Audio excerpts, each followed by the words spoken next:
Hello, everyone. Thank you so much for waiting. I do apologize for my internet troubles. I just realized my microphone is a little too high, but that's okay. I'll just sit up a little taller. and we should be on camera soon, but what had happened was my computer was not accepting the stronger internet. It just kept bouncing back to the weaker one. And so I am on the weaker one, and we'll just see how it plays out, and that should be fine. But yeah, thanks guys so much for waiting. I'm glad the audio sounds good. And so let's see how the video looks. Should be in business. I hope. Oh, my microphone is kind of tilted. There we go. So welcome. Happy Sunday. So yeah, and apparently I wasn't paying attention. I set up my stream for 5:45 in the morning. I was not paying attention to that, but we're here. It's all good. We've got the chat. Hopefully you guys have stuck around until I made it okay.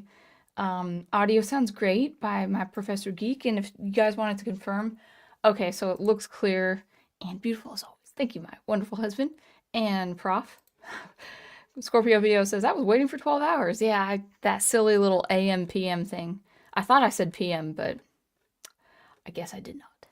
So yeah, we're talking about Batman today, and again, as before, when I'm not really with notes or it's more ruminating over things.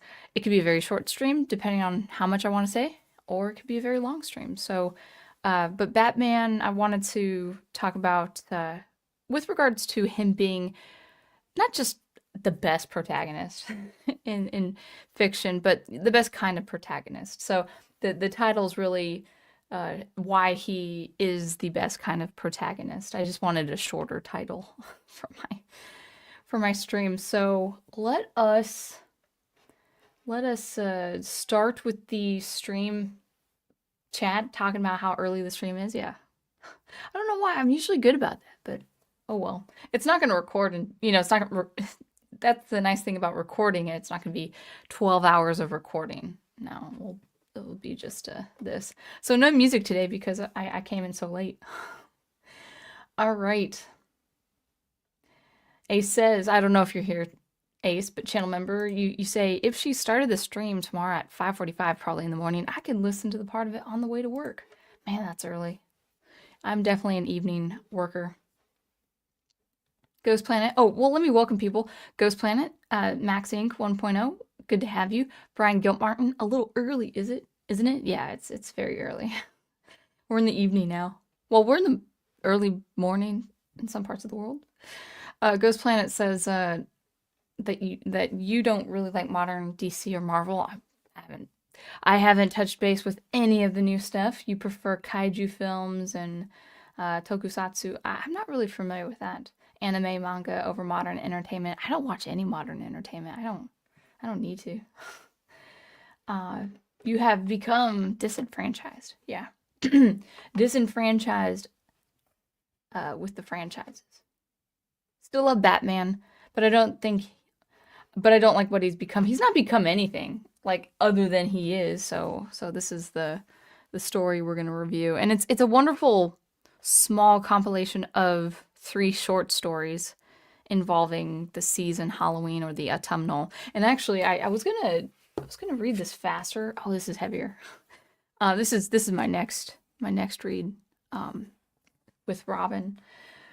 So I'm looking forward to it. So I'll talk a little bit about my review. I mean, as far as getting that a little lighter, as far as a read, I highly recommend it. I would give it A tier as far as art and story, and very much it's a very much a holy Batman. Well, holy, like wholesome, not wholesome, but expanding the gamut, the whole center, the whole of it, on the whole of it. You know what I mean? But yeah, on the whole of it, it's a very good comic. It's a very, very much a Batman comic. And it involves Scarecrow, which is a great villain. Mad Hatter, also a great villain.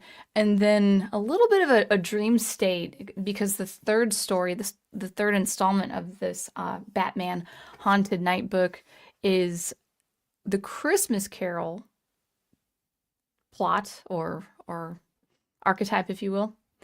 but set in Halloween. So I know it's mid-November. We're past the Halloween holiday and season, but Batman is the fall, and since it's fall, I think it's fine. Since it gets dark early, I think it's fine. So really enjoyed it. Every single time I read a comic, I'm not a comic book reader. I'm not a graphic novel book. It's a wonderful, wonderful experience. Let's go ahead and continue with the chat before I go into not really a deep dive. It's just a review going over some ideas, thematic ideas, and synopses and all that. A Dega Outlaw channel member says, hey, welcome. Good to see you. Just keep letting us know when that new book is coming out, because I really would like to check it out. Yeah, he's Batman, and he's my Batman, and he's actually playing Batman right now. I forget the game. Are you starting a new game, or are you still doing your challenges with Robin and Night? Oh, I think you're still doing Nightwing or something. So yeah, the more Batman. Andrea, it's good to see you. Yeah, not to quote the Christopher Nolan film, but it's not about who I am underneath, but what I do defines me.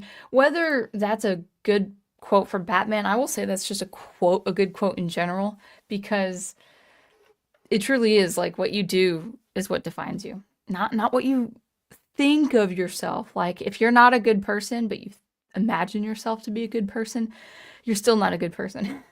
So, Crystal Ash, is good to see you. You say ahoy, by the way. Yes, ahoy to you. Good to see you. And I welcome Scorpiopio, Final Fantasy fan. Yeah, talk about Batman for a little bit. Yeah. All right. Brian Gilmartin says, I think I was the one who called attention to that time snafu. Yeah. I probably should have checked out the chat, when I set it up, just to make sure it was right, but whatevs. It's fine. Stunning and Brave Megatron, good to see you too. You're coloring in some Belle, Princess Belle, while listening to some Bat Talk. Well, actually, in a way, kind of can connect, especially if she's in the timeline where the Beast is still a beast, and it's kind of that. So it's not gothic per se, but it's a dark castle, dark enough.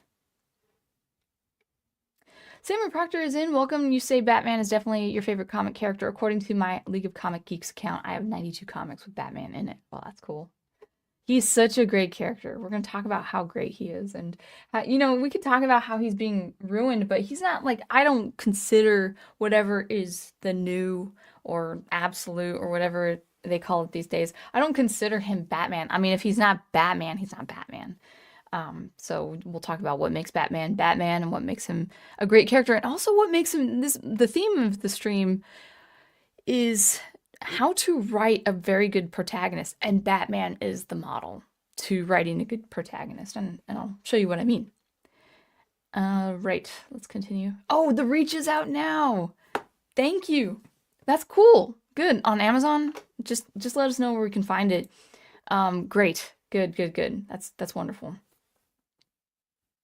Okay, you're going through the Batman. No, you're going through the Arkham City Nightwing challenges right now. Cool. Okay. Ghost Plan says scarecrows are creepy. Well, the villain is also creepy. He's a horrible human being. Praying like whatever you're afraid of, he'll exaggerate it. It'll take shape, based on the chemicals and substance he uses. All right. So Adega Outlaw is confirming that his new book you can find at Barnes & Noble and Amazon. Wonderful. Good to see.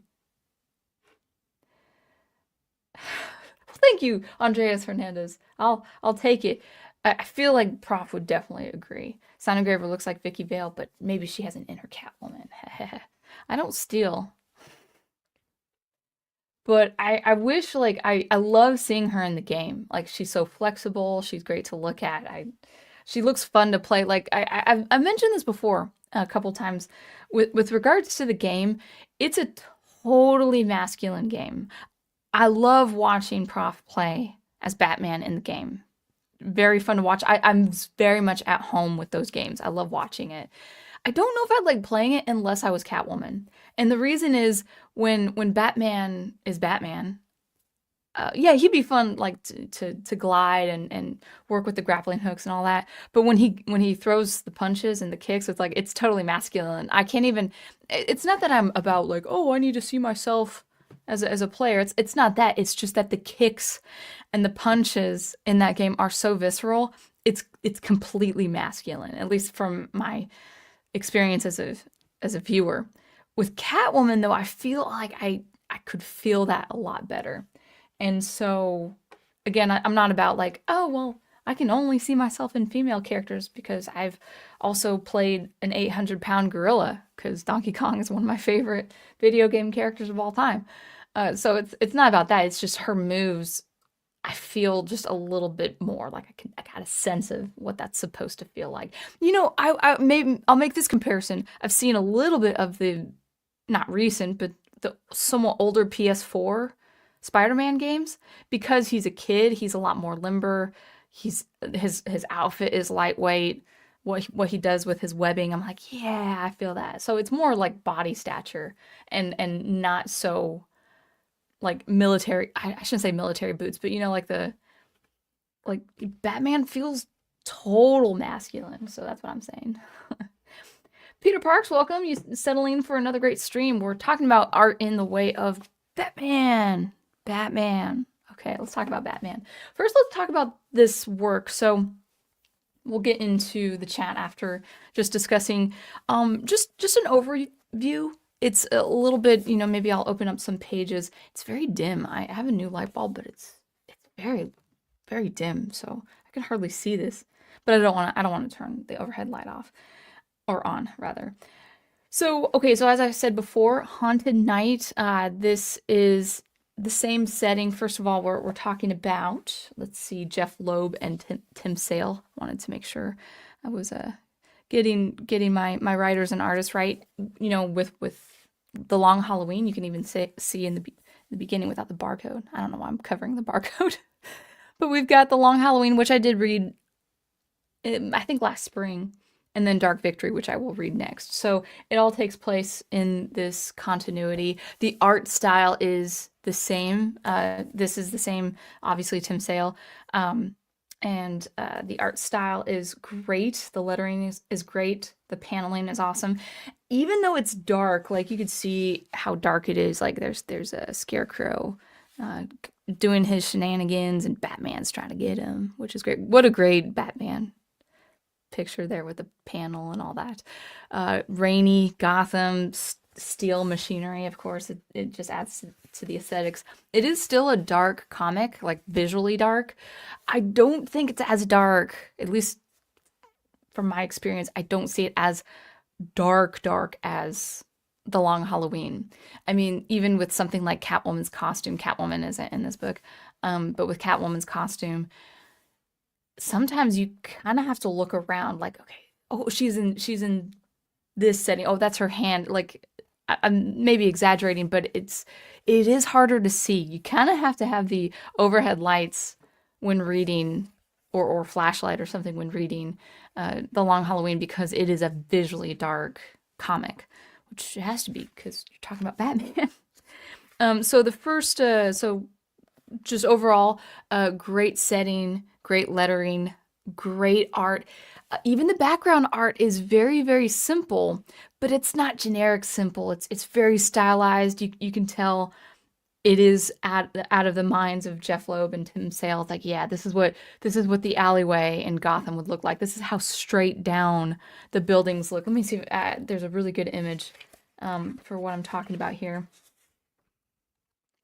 It is, yeah, this one is so good. I love the rain on Batman's cowl, and it looks like it's just downpouring. It looks like it's just a miserable experience. But you can see here where the buildings are on this page, right here, how steep they go down. There's almost an indefinite sense of where the ground is. Obviously because Batman goes up high. He's watching over Gotham City. He's out looking for Scarecrow in this story.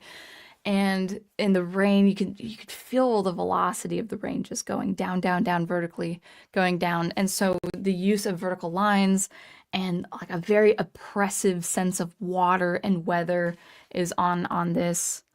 And Batman's while he's posing to look over Gotham, he's also asking questions. Um, it's odd that on a night like this, I remember my father. The phone would He had to go. He was needed. There was no choice. Is that why I'm here? And the theme of this first story is coming out of the memory of his father, who was a doctor and always going to medical emergencies. He's always needed as a doctor to help people. And that's an altruistic thing. Thomas Wayne is an altruistic man, but because of that, because he was needed, there were some times where he couldn't be there for the little kid Bruce, on something like Halloween, where he wants to go trick or treating, and Thomas Wayne, his father, can't be there with him. And so Batman's reflecting on this as an adult, as his, in his crime fighting stages as Batman. And he said, well, my father didn't have a choice then. I don't have a choice now. Now that's his arc. That's his mental arc with his shenanigans or his run-ins with the Scarecrow. But toward the end, he's kind of basically the story in this. He's not downtrodden. He's not down in the dumps, but he feels this oppressive weight of having no choice to be Batman. And as a reader, and knowing a little bit about Batman, I'm thinking, well, yeah, you don't have a choice. Gotham needs you. You're, as it says in this book, she chose me to protect her. Gotham chose me to protect her. I had no choice. But then when he's given a choice to pursue love, he's tempted with saying no to the bat signal, saying no to Commissioner Gordon's help.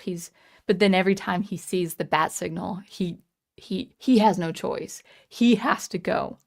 But toward the end, he with overcoming some temptation with this woman, he understands, after learning some truth about the woman, he understands, no, I did have a choice. I did have a choice to protect Gotham. I could have said no. I could have had the life I've always longed to have, stability, family, and of course without his parents, he really never could have had that because of who he is as a character. How his parents' death is the impetus of who Batman is. I mean, if they had lived, then he wouldn't be Batman. He probably would have been a very wealthy person who was altruistic. I don't think he would have been a selfish playboy, but he wouldn't have needed to become Batman because he hadn't experienced that tragedy. But with the parents' death, he made the choice early on that he wanted to protect Gotham from, or save Gotham from his own personal tragic experience with different people, different residents in Gotham.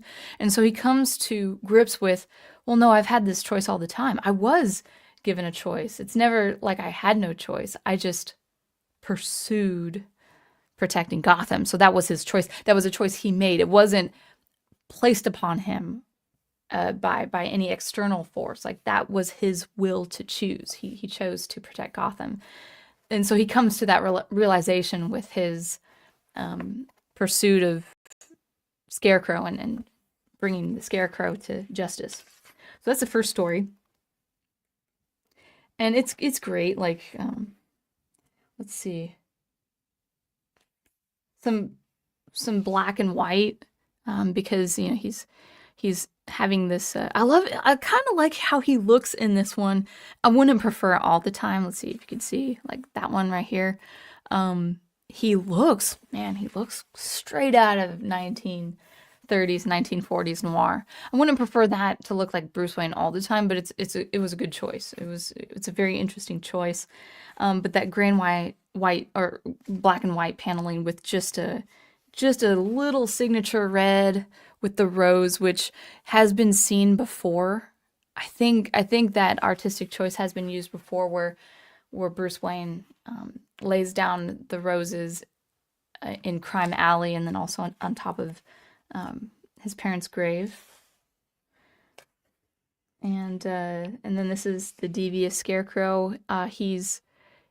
It's not well, it's inferred who he's talking to, and basically he's psychologically manipulating Batman to, you know, throw in the towel, like pursue love, pursue your real desires. You don't really desire to be Batman. You don't really desire to fight crime. You want a normal life. You want a family life, and so he's playing with that. And unfortunately, when Batman understands the truth of all that's happening, he says something pretty. Uh, let's see. Let me see if I can find it. He's chasing. So he's got Scarecrow. He kidnaps Commissioner Gordon, puts him on a clock. There's a lot of good. Oh man, I want to go through some of the art. Oh, I love the coloring here. Oh man, love the coloring here. So good. I don't know if the light is doing justice, but oh, so good. It's so autumnal. It's so Halloween. Like, look at the bat signal that kind of looks like a jack-o'-lantern a little bit, because Scarecrow on top of a roof abducts Commissioner Gordon. And let's see where it is. When he finds the truth of what Scarecrow was toying with, with his emotions, he says he'll never know. Like, he's pursuing Scarecrow down this great gear of a bell tower or a clock tower. He says he'll never know what he did to me. How far inside his poisoned reach to very private things. And it's like Scarecrow is such a Batman villain, because he's just still taunting Batman as Batman's chasing him with all these like Mother Goose rhymes, and because he's insane, right? And then of course, like, you gotta have some action, and Batman, that's a good pose right there, striking the Scarecrow. Sometimes these bullies just need just a little bit of a punch before he goes to take him to Gotham Asylum, or Arkham Asylum. He never kills. Like, he just kind of like, this is what you did to me, and then take them to get help. But yeah, I forgot my point. But what Scarecrow did was go to the depths of his heart, the depths of his desire, and which is actually kind of an inverse of what Scarecrow does. Scarecrow in this story, he actually doesn't manipulate Batman with his scare tactics and his substance that exaggerates fears. He actually does that with crows. Like, there's this like murder of crows that are infused somehow with this drug of Scarecrow's, and they really brutally attack Batman at one point. But in this story, maybe apart from a couple of people, no one's really affected. It's just the animals. But the inverse is true, or the converse, whatever you prefer, where instead of playing on Batman's fears, he plays on with his desires. And I mean, that's a real villainous thing to do. Like, because maybe, whether it's unwittingly or maybe Scarecrow knows Batman needs to be Batman. And so, like, okay, well, if you're going to be Batman and you're going to, put a wrench in all my dastardly plans, I'm going to screw with you. I'm going to screw with your mind. I'll use fear, and if that doesn't work with Batman, I'll try to play with your desire. And so very, very interesting. All right, so that was Scarecrow. Next one is Mad Hatter, and very, very Halloween. What is this one called? Madness, I think. I think that's what it's called. Forgot the first story's name with the Scarecrow is Fears. Okay, so Fears is the first story. Madness is the second story. And this involves, in this canon, it involves Barbara Gordon being Jim Gordon's niece. Now, Barbara Gordon actually is the name of Jim Gordon's wife in this canon. And he and his wife refer to Barbara, his niece, as Babs, just to avoid confusion. It's kind of an interesting character choice to have two characters of the same name. So they call her Babs, and so she's the adopted daughter in this, and she's kind of she looks a little nerdy with the glasses, a little smart and stuff.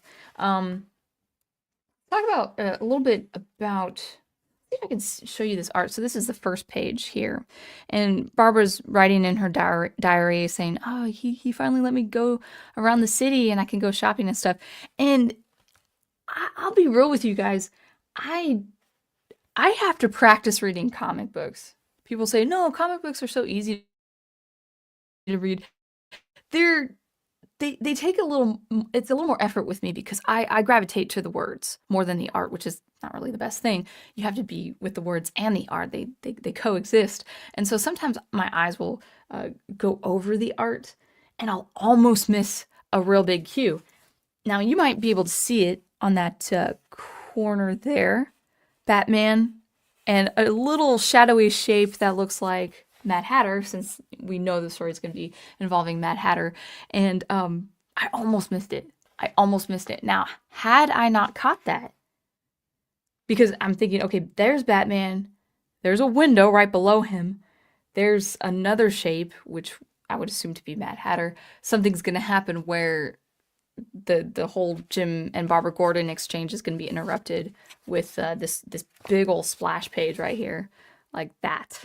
And what a great pose too, and had I not seen those little shadowy images above the window, I would have missed it, and it would have just kind of taken a real sharp turn. Like, okay, where did this come from? Or is this a change of scene? And it's not a change of scene; it's in the same scene. And so I actually have to practice getting better about reading comics, because if I just like look at the art and see what Jim Gordon and Babs or Barbara Gordon is talking about, then I would have missed that. So I'm like, oh, I did expect this. I knew they were gonna go through the window on the roof of the train station, and there they are. And so Mad Hatter is working. He's toying with Batman's psychology in a different way than Scarecrow, where Scarecrow, in this story at least, with Haunted Night, Scarecrow understands maybe what he could do to tear Batman down. Now with Batman here, let's see what he says. He says Joker, Scarecrow, Two-Face. Each has their own private madness that drives them. Each has an unpredictable, violent nature which makes them dangerous. But facing them does not disturb me the way the Hatter does. So Hatter disturbs him in a different way. And it's true because Jervis Tetch, I think is his name, right? I forgot his... Jervis Tetch.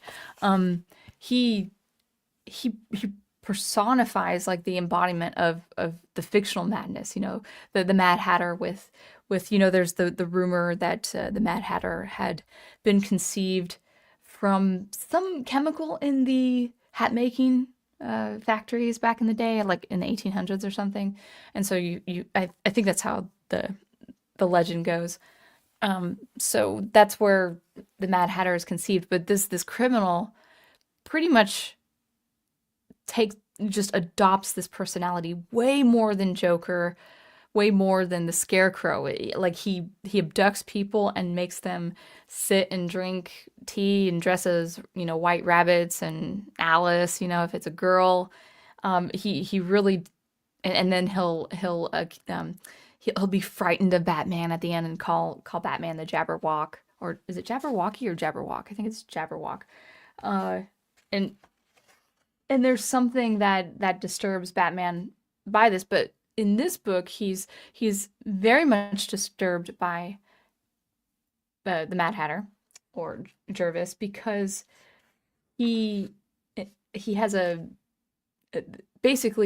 wonderful exchange with his mother the day before the parents' death, where on a rainy day his mother wants to introduce him to the book Lewis Carroll's Alice in Wonderland. Let me see if I can find it. Maybe actually. Oh yeah, I'm sorry. Really great character coming in too. Yeah. Let me try. I think I said the author's name right, but yeah, Alice in Wonderland. So a beautiful picture you know, a memory. So it's, you know, black and white, or it has kind of a gray tint to it, of the, you know, Bruce as a boy with his mother reading to him Alice in Wonderland in the rain. The father comes, oh, we're gonna be late, we're gonna be late, and then Bruce wants to give his mother a beautiful pearl necklace for a special occasion. And oh, it's like, oh, that hurts when he says, but this is, can't we make this a, you know, he gives his mother a pearl necklace, and she says, oh, Bruce, that's like, oh, first of all, she's so lovely. Like, look how pretty she is. She's almost got like a Selena Kyle look, even though that's kind of an inversion, because she's an altruistic woman, beautiful woman with a wonderful husband and wonderful mother. But she says, you know, Bruce, these pearls are for a special occasion. We're just going out. And he says, well, why can't we make this? Can't we make this a special occasion? And it's like, oh, you know, because you know what's gonna happen. It's like, oh, special occasion, huh? That's where tragedy strikes. And oh my gosh, it guts me. Ugh. I'm a woman, so I could say this. I get a little teary-eyed when Batman struggles, when he struggles as a 10-year-old kid, when Clark Kent struggles, when he struggles as a 10-year-old kid. But man, there was something when I heard Kevin Conroy's voice waking up, because he was knocked out, waking up to mother. It was like I heard, because I always hear Kevin Conroy's voice when I read Batman comics, and it was like, oh, it guts me. Guts me. And then look how he collapses his face. He's just so grieved by that memory. It's like, oh my gosh. That's what makes great stories great. And then someone comes, he's really injured, and he comes into Crime Alley, and you can see, oh, what's that famous pic with Mother Mary and Jesus? It's Petra. I can't remember that famous. Prof will know, but it looks like that, where he's injured and his mother, and, you know, he's seeing this, he's dreaming this. His mother is bent over to help him up, and I was like, oh well, that's a weird thing. He's imagining this, but why? And it's a really beautiful. Oh, there's so many good art choices, but I'll have to skip it. It's a really beautiful intro or entrance, character's entrance to. Let me see if I can find it. Yeah, right here. He's being helped. He's being treated, and you can see in the paneling here, the mother turns into Leslie Tompkins, I believe her name is. Yeah, Dr. Tompkins, Dr. Leslie Tompkins. Now this is so perfect, because Leslie Tompkins at this point would be Bruce Wayne's mother, the age of the mother, his mother at this point. You can tell she's like in her upper 60s, maybe in her 70s, but she's still an altruistic doctor, which is great because Thomas Wayne was a doctor. And so the mother, his memory of his young mother before she dies, morphs into Leslie Tompkins. Now, right out of the gate, I just want to say, when I'm 70 years old, I want to be like Leslie Tompkins. She's such a cool character. She's just he describes her as a remarkable woman. I was like, man, if I could be like that, you know, altruistic and good at 70 years old, that would be something to you know, work toward and live up to. And she was the doctor that got him out of the funk of the tragedy, you know, because he's not right, you know, he's bereft of his parents, he's 9 or 10 years old, and she's the doctor that pretty much pulls out of it. Now, this is where a knowledge gap plays out, because she doesn't know that at that day before his parents died, that his mother was reading to him Alice in Wonderland. And you know, he's sitting, he's sobbing, he's despondent, and she recommends, hey, let's read a book. And unfortunately, she doesn't know this is Alice in Wonderland. He you know, flings the book away from her hands, tries to like throw punches at her, you know, tries to fight her. Oh, I'm getting teary-eyed just thinking about it. But he's like, I hate that book. I don't want your help. I don't want anybody to. Oh, I'm trying not to cry on stream. Help me. And there's like, oh, so good. So he's made well in his childhood with Dr. Tompkins, and it's like, so good, so good. Yes, the Pieta, both by Big Al Presents and my wonderful prof. Yeah, so beautiful imagery based on actual art. And really, I mean, if you guys are illustrating out there and want to work on graphic novels or comics, refer like something symbolic that is completely, like a complete analogous thing. Like it's like you can't escape that imagery where the mother, then Leslie Tompkins as the surrogate mother, helps Batman come to his senses, get healed. She doesn't know in this story because he begs while she's treating him and he's kind of in and out of consciousness. He begs her not to take the mask off, and she respects that. She doesn't like it, but she respects it. But in the animated series, she knows of Batman's identity, but she doesn't approve. She's like that. She's like that grandmother. Like, I don't approve of you, risking your neck out every night. Yeah. So like again, she would be Mrs. Wayne's age, roughly. So she becomes that surrogate mother that he needed after that tragedy. And he says, oh, first of all, such good art. Look at those lines of the blinds and the shadow and the lighting. It's so good. He says, Dr. Tompkins, thank you for tonight and for more than you can know. So going back to Mad Hatter, he's going through all of this while Mad Hatter abducts Barbara Gordon, the kid, not the wife. And he has to overcome his tragedy. He has to overcome his tragedy through the Mad Hatter, through overcoming him. And then after all is well and good, after he saves Barbara Gordon, helps Jim Gordon get to his adopted daughter, he gets Mad Hatter through the looking glass, which is great. A great imagery too with the broken mirror where the head had impacted the mirror, where it's a little cross-like, but it's over the bat. So it's great imagery. But then toward the end, he says the last book, he says, first of all, what a great library. Like, look how big that library is. That would be Professor's favorite room if we had such a house. On rainy days in particular, I miss my mother. But then he pulls out Alice in Wonderland. But I know just the thing for it. And then he starts reading the book. So it is implied, maybe not. I took it to mean that he didn't read that book until overcoming the Mad Hatter. So it's great stuff. And then finally, we've got the villains. Penguin is kind of at the start of this book. He actually doesn't. He's not really a central thing. Really, actually, Poison Ivy, Joker, and Penguin. They come at different stages. It's actually a very short story. Like that pumpkin, with the cloak or the hood.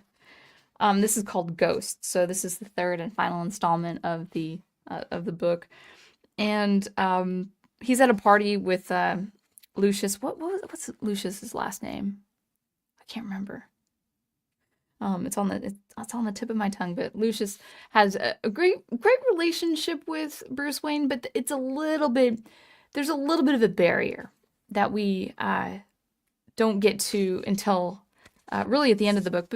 But basically, Bruce Wayne he doesn't like these parties. He'd rather go fight crime, but he still has to maintain his father's image, the family image, that he's an altruistic person carrying the family name. Something in the shrimp makes him go into this kind of dreamy state, but not before like the Penguin. Look how Penguin looks in this one, like way more bird than man, like way more bird. And then Bruce Wayne tries to protect the people. He jumps in front of the gun. Then he goes supposedly defeated through the window, but of course that's all a ploy. He's got to get into his Batman garb to stop the Penguin. Um, and then he stops Penguin in his own way, but he starts seeing things. So I think there's something in the shrimp or something that he ate that's not agreeing with him. He's starting to see, as you know, the ghost of not Christmas past. Uh, Jacob Marley, but instead of Jacob Marley, it's his father, and his father, and really his dream. So this is the Christmas Carol, only set to Halloween. His father, and then the events following the Christmas Carol is basically to warn him not to be, well, to pursue righteousness and justice as Batman at all costs, but not to be obsessed by it, not to have his obsession of Batman overpower him, overtake him. So that's the warning of the dream. So he's dreaming, and then great, like, I mean, if it's a comparison to Jacob Marley, I mean, look at that. There's a really good, it really looks good, and his father's warning him, you become obsessed with this figure and this very ghostly departure, like, and he thinks in his dream he's thinking this is a horrible, perverse, practical joke that people are putting on him because it's Halloween. So this is the night of Halloween, or the night before, or it's the morning before Halloween. We've got Poison Ivy. She's gonna come. She's gonna come at the stroke of one. Um, she's very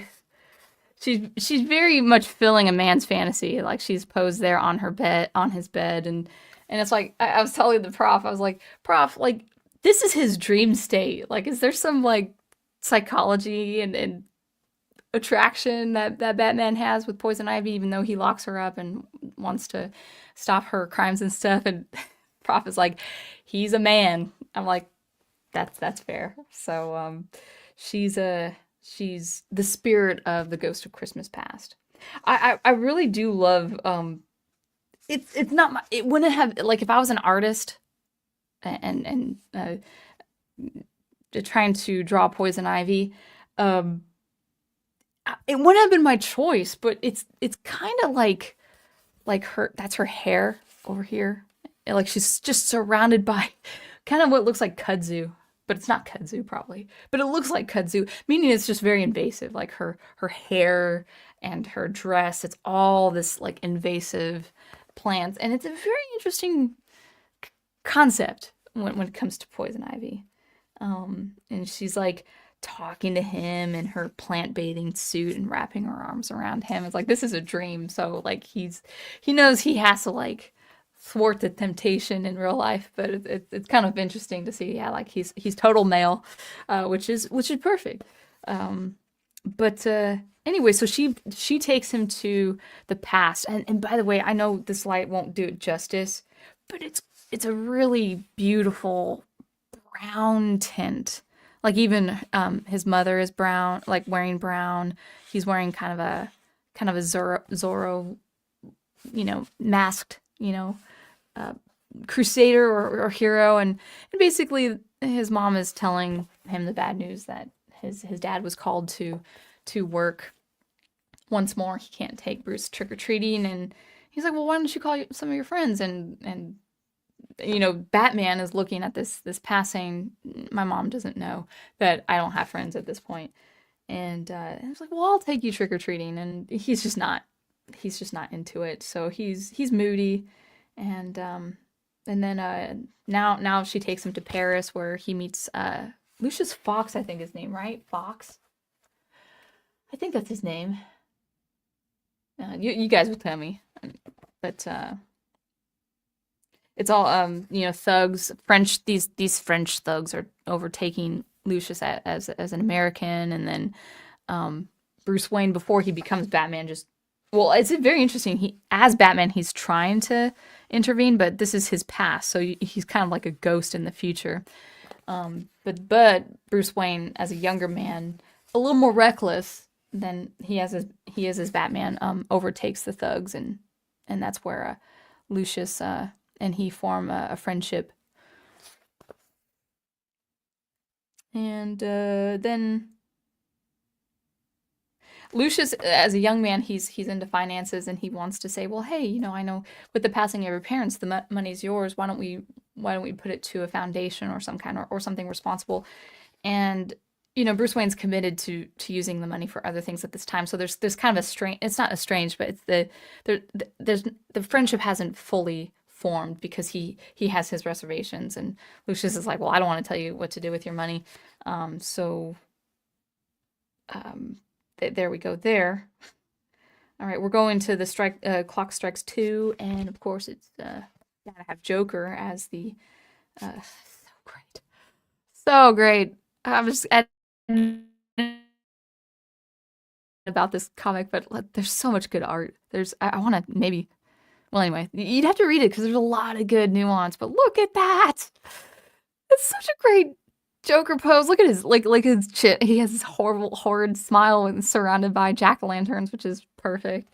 But then you got to see, like, you could see Alfred, you know, hanging upside down with an apple in his mouth, of course, like bobbing for apples, or you know how people stuffed, you know, pigs with apples and stuff. And Batman tries to intervene, obviously, but Joker is a spirit. He can't be touched. So Batman puts up with him. They're sitting on the gate. It's great. I love that. The color's so good. I'm so glad they used this color choice. They're sitting on the gate. They see these kids trick-or-treating, and the kids are really scared of the house. They're trying to like taunt each other, saying, "Oh, I can go up to the gate. I can go up to the gate. This is Wayne Manor. It's lonely without, you know, his parents being there. It's just not the same. The house is not the same. He's never felt that it was his home. He's always felt it was his father's home. So he just kind of makes it more like a mausoleum." And then the trick-or-treaters are scared and they run away. Great, love this shot here where, like, one of the great key things with the art involving the Joker is his horrible smile. And this first panel here is so good because, like, he's kind of like, he's irreverent. He's kind of maybe picking his wide teeth. You can see, like, Batman is like, sorry, I'm bending it like that. You can see the stoicism of Batman's frown with his, like, lips closed, frown, masked, in juxtaposition with this really wide horrid smile, this these eyes glaring, and just, he's opposite of Joker, obviously. And then he flees, and then the ghost of Christmas future comes. And I was like, well, I think we got like, okay, a Scarecrow was the first book, Mad Hatter was the second book, Penguin was in the intro of the third book, but he didn't come back. Then Poison Ivy was the spirit of Christmas past. Joker was the spirit of Christmas present, or Halloween past and present. Who's the third one? And we can see Alfred has left. He's not really at the house anymore because the whole place is in pretty much disrepair. Nothing's tended. Everything's just gone. But he sees Alfred at a graveyard. He's so much older and he's looking upon a grave. And then that's when he sees, no, just like with every Christmas Carol, no, that's my grave. And then Batman himself, like, so it's like the image that he could become obsessed in a really negative way becomes his Halloween future, or his Christmas future. I was like, oh, that's I didn't expect that. And it's this ghoulish looking Batman, just kind of just smiling and sneering over Bruce Wayne's, you know, tragedy. And then he wakes up, and then Alfred's okay, everyone's okay. And then basically he becomes like this Clark Kent figure. He's like, I gotta celebrate trick-or-treating. So all the kids are coming up, like, are we okay to come up? Trick or treat. And then it's him with his bowl of candy. So just all around great. I had fun. I read one story a night. I don't, you know, Prof was recommending, and I think he was right to say so, but he was recommending that you read through these stories very slowly. And I do. Like, I can spend a good hour or two, even with a relatively short comic story, just processing all of it. So, that's that. That's our Batman Haunted Night. And then next one, I'll read Dark Victory and see how that is. One sec. Let me grab some water real quick.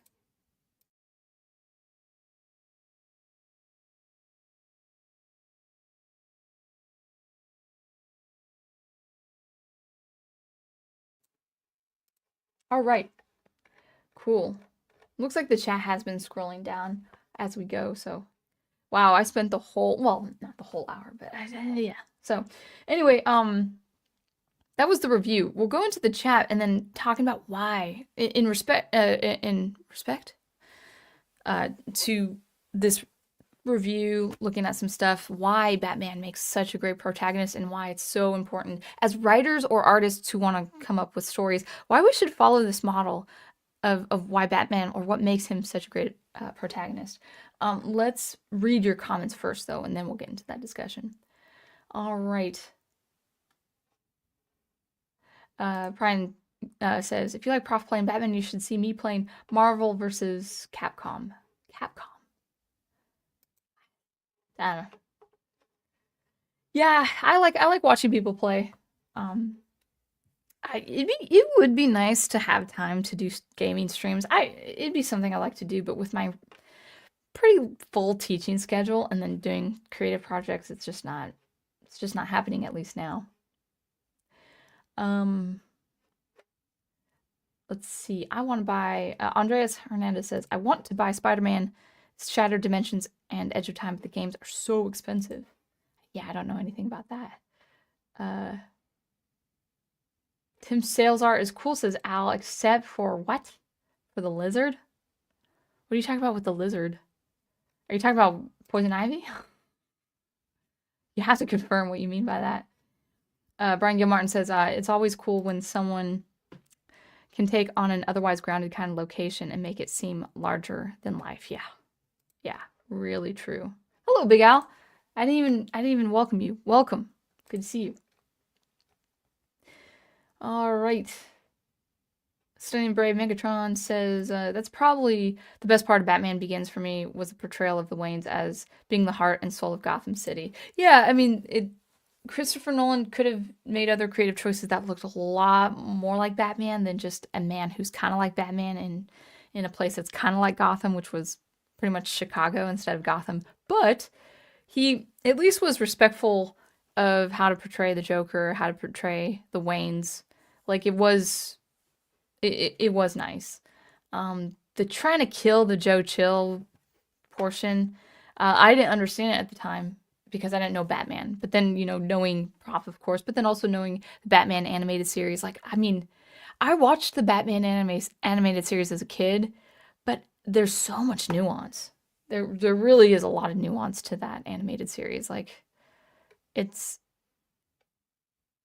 I'm so glad I lived in a time, and I'm glad it existed, where animation was taken very, very seriously. It wasn't cartoony, There can be cartoony shows like, Bugs Bunny or Tom and Jerry or Tiny Toons or whatever. I mean, absolutely, but there's a seriousness, a real seriousness, and a poetry to the Batman animated series. Let's see. Stunning and Brave Megatron says, nowadays some stories try that by making them crooks like the Telltale games. I don't know anything about that.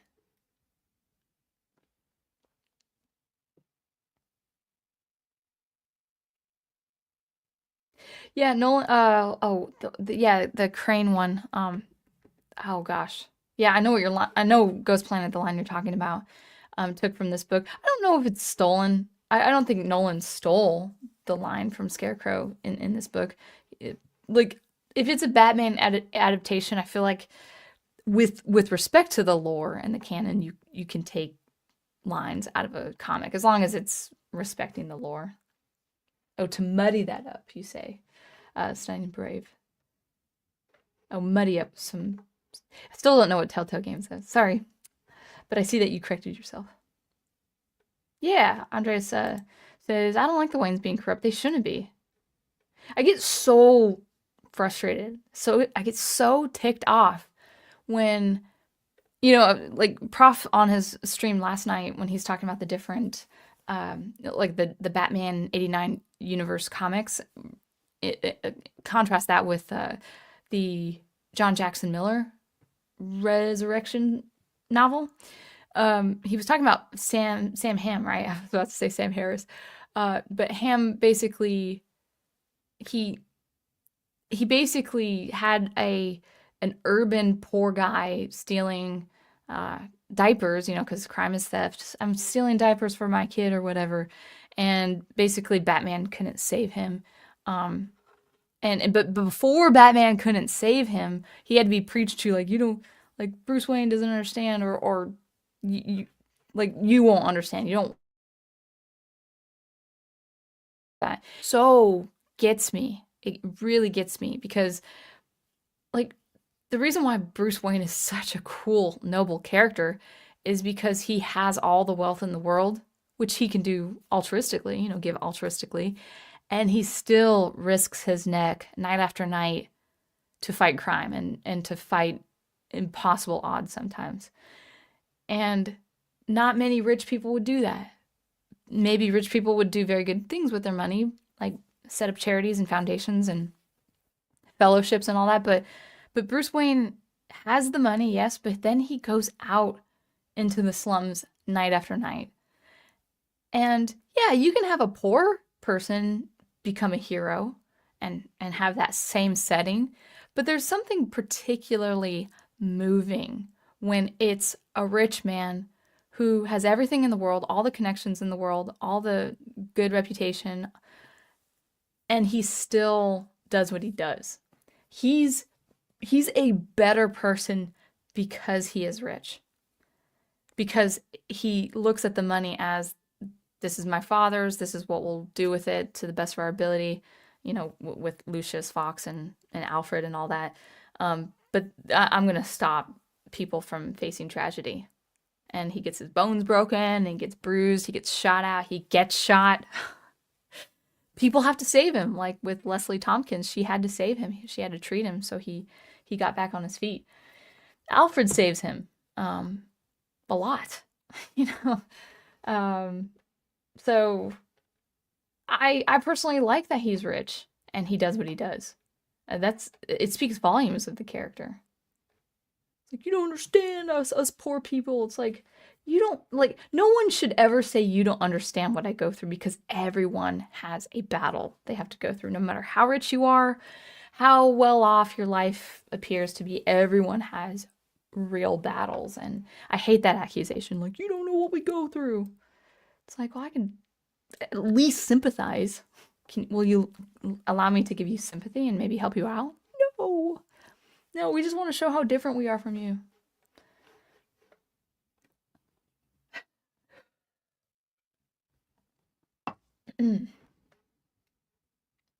All right.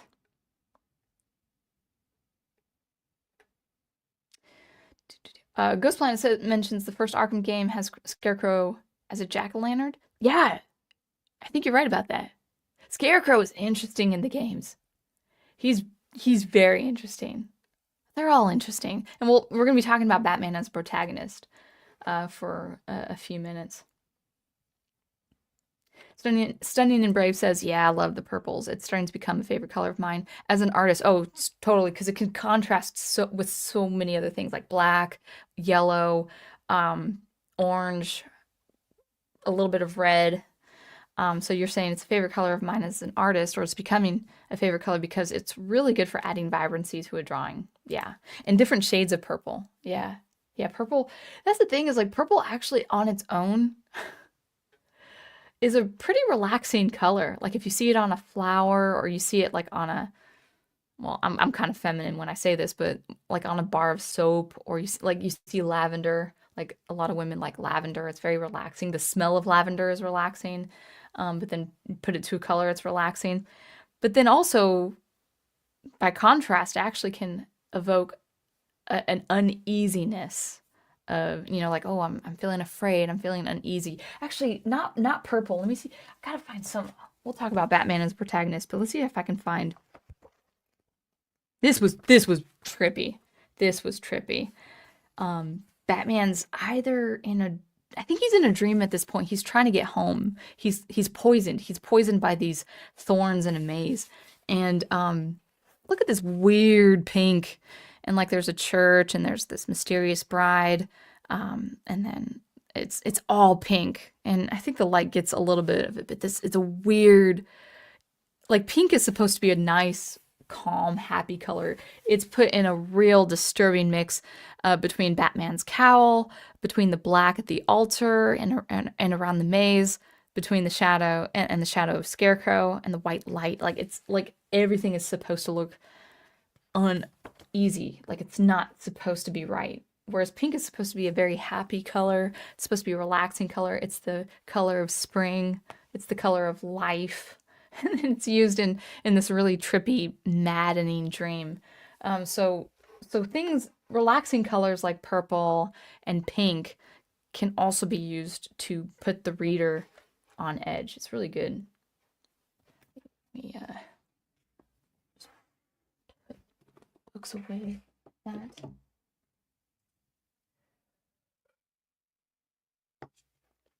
All right. Samuel Proctor says, one of my favorite Batman books I have is a 70s one where some punk kid criminals, orphans, some punk kid orphans a kid on accident in front of Batman. I actually, if you could say that a little bit, I'm not quite sure what you're saying. Then he just hunts them down like a horror movie monster. Yeah, I'm not seeing the context. He says nothing until the very end. It's very gothic and makes them feel like he's supernatural. Yeah, there's a supernatural element with Batman, even though he's completely human. And that's what makes Gotham great as a setting. I love it. I love it. Brian Gilmartin says, it's funny how both Batman and Scarecrow weaponize fear in different ways. Batman uses fear to scare them straight, so to speak, while Scarecrow uses it to exploit and break people. Yeah, it's like Batman uses fear to get people on the right track, whereas Scarecrow gets people messed in the head. Actually, so we'll get back to the chat, but I think actually, Brian, you made a great point that segues into my main point of this stream, where it's what makes Batman a great protagonist? Now, I'm going to start out. Let me make sure it's a little bit light. I might just get another lighting camera because sometimes it dims. But anyway, what was I going to say? So let's talk about Batman being the best kind of protagonist. And I want to start off with this phrase. And you guys, feel free to disagree with me. I understand. But I really, over the years, especially with my own writing and then also reading great stories like this, I start to understand how much I disagree with this following phrase, and that is, the villain is the most interesting character of the story. I am disagreeing with that more and more. Now, I know people say it, like, I've heard, like, major players in kind of the YouTube film commentary space, like Chris Gore, when there was this YouTube channel called Film Courage, and that's where he said what he said. He's like, oh, because he was talking about Darth Vader. And he was saying, but the villain's the greatest part of the story. Now, the villain is an absolute contributor to the story. The antagonist has to be involved for the story to happen, for the story to be good. I'm not denying that. And I used to think like that. I used to think, well, yeah, like as long as the villain is interesting, like the hero doesn't have to be interesting. And especially with reading Batman, I've come to disagree with that more and more and more. Batman is the impetus. He is what makes his villains interesting because they're always in some form or another a reflection of who he is, just in the inverse or the perverse, depending on how you look at it. So as Brian mentioned, we can just say examples.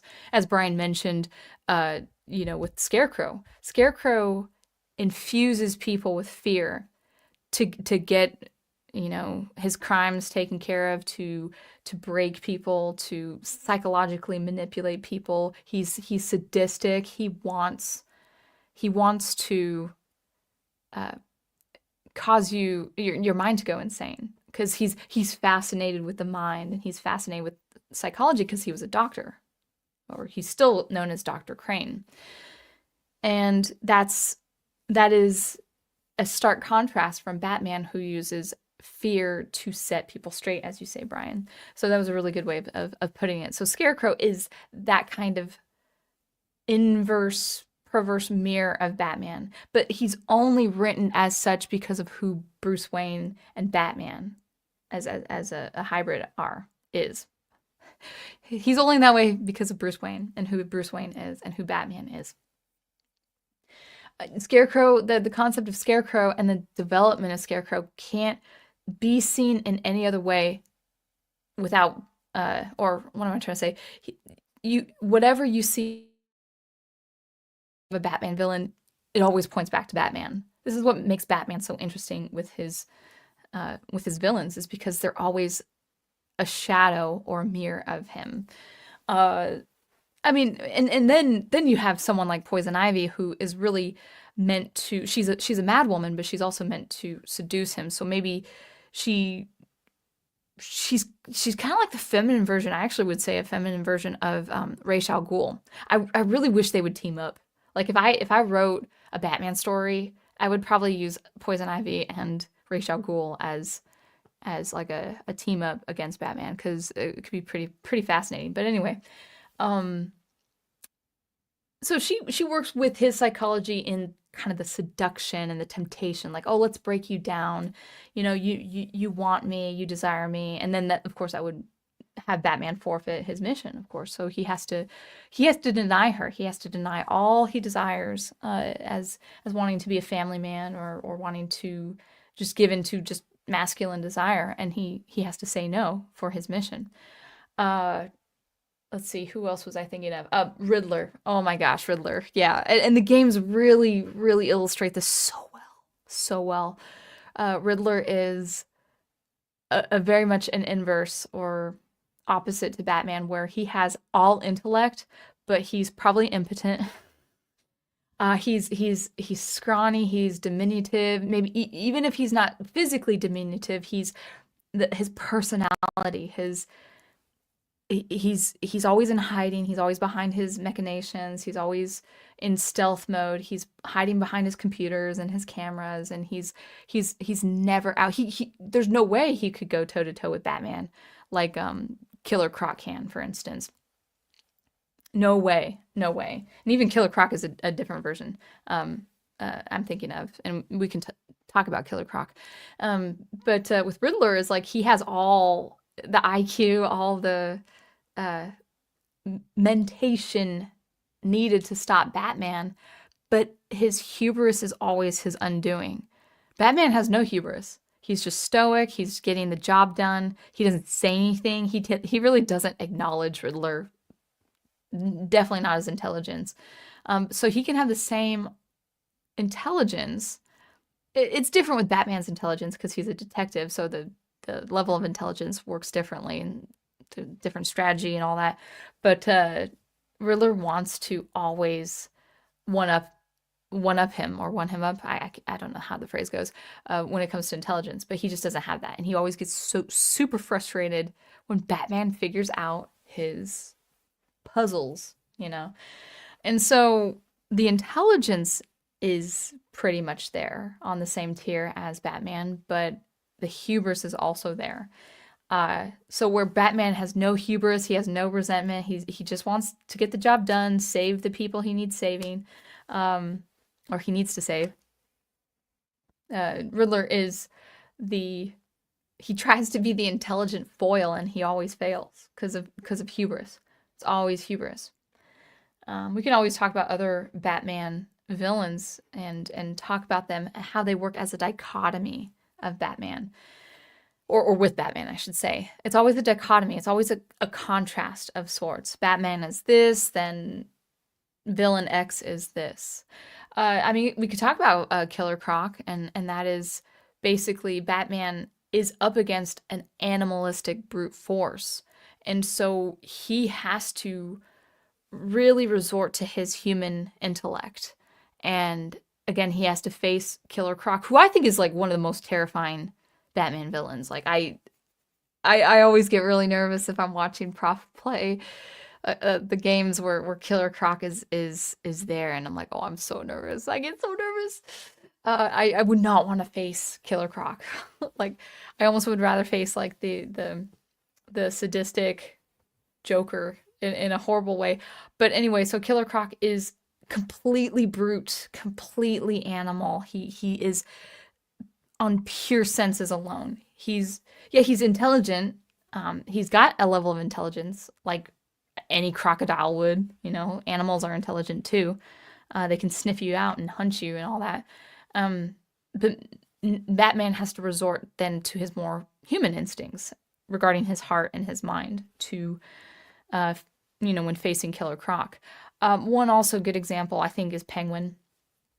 Penguin is Penguin has the complete opposite of Batman's upbringing in terms of parents and familiar relationships. But both grew up very wealthy, but based on deformity, and it's implied abuse, I think, with the stories I've read with Batman, but also I think with the animated series. Or no. What's the Arkham game, Prof, with Cobblepot? It is strongly implied in the lore, or not implied. It's in the lore, at least as far as the games are concerned, that he had a very like negligent parents, very neglected him. It like there's a portrait in the game that kind of makes me so sad because it's this poor deformed toddler who looks unhappy. His parents are unhappy. It's his wealthy family portrait, and I do feel for the Penguin a little bit. Like I like and Cobblepot, man, he is so funny in the games. He's so funny. I love whoever voiced him in the games. He's so great. He's probably my favorite version of Penguin, to be honest. He's so good. But he was neglected. He was abused. He grew up with a silver platter, but very different. And I don't know what happened to his parents, but Bruce lost his parents, and even though he had a wealthy upbringing after that, he decided to pursue altruism, whereas Penguin, or Oswald, Cobblepot, wanted to pursue gain and greed and all that. So same aristocratic upbringing, but very different hearts, two very different hearts. So again, like you can find in each of these villains a mirror version, an inverse or perverse version of who Batman is, or could be if Batman succumbed to the temptations and succumbed to forfeiting his mission. Like their shadows and their representations of what he could have been or could become if he's not careful. And what do all these examples lead up to? It leads up to this really important point that the protagonist has to be the most interesting of your story. Now, you can have a really, really good and interesting villain, and I work with that with my own stories. Like the villains have to be interesting, but they have to be interesting in light of what the hero is going to do or what the hero is going to overcome. It has to rely on the hero's agency and what will happen because of what the hero decides. I saw an example of this, and maybe you guys are familiar with this, but it's kind of it's a sidebar. It's a little bit of a rant, but I remembered a thing. Let's see if I have the number right. Final Fantasy 15. I never played it. I need to play. I don't think I'll play Final Fantasy 15. It's a good enough game. Like it looks interesting enough. But I'm smiling because I'm thinking about the hero in that game. David Stewart did a walkthrough. He did a live stream on that game, and it's entertaining enough. I like to watch the stories, the fights, the animation, the gameplay, and all of that. But I got really frustrated with the villain. The villain, I forget his name, but the villain of Final Fantasy 15, he's interesting. He's very, very interesting as a villain, but his being interesting really frustrated me because he was always teasing and taunting the hero. And you might ask, well, what's wrong with that? Because, people tease and taunt Batman, when he's trying to accomplish his mission. This hero, Noctis, I think his name was, or Noctis, he was, to me, very, very boring. Because sometimes the Japanese games, they'll have like a really stoic man, but not stoic like Batman is stoic. It's like this moody, edgy, like I'm not going to really talk a lot, or if I do talk, I'm going to be, it's a coming of age thing, so he has to kind of like, show like he's not afraid or even stuff, but like the personality and the dialogue involving this hero was just he was there. Like he was there. And then he gets mad and then he gets older cuz time passes by like he's trying to defeat this arch enemy of his. And the enemy was always like playing with him. He was like borderline flirting, like, "Oh, Noctis or Noct, can I call you Noct?" and stuff like that. And he's very flirty. I'm like, this is weird. Whatever. He's an interesting villain, but like Noctis in my book did not deserve that kind of dynamic with the villain because he was boring. He was just stoic and boring. And I know this sounds weird, but that was just my interpretation of the villain not acting in a way in relation to the hero. Like it would have made sense if he had this like flirty tauntingness, teasing, flirty, teasy kind of personality if the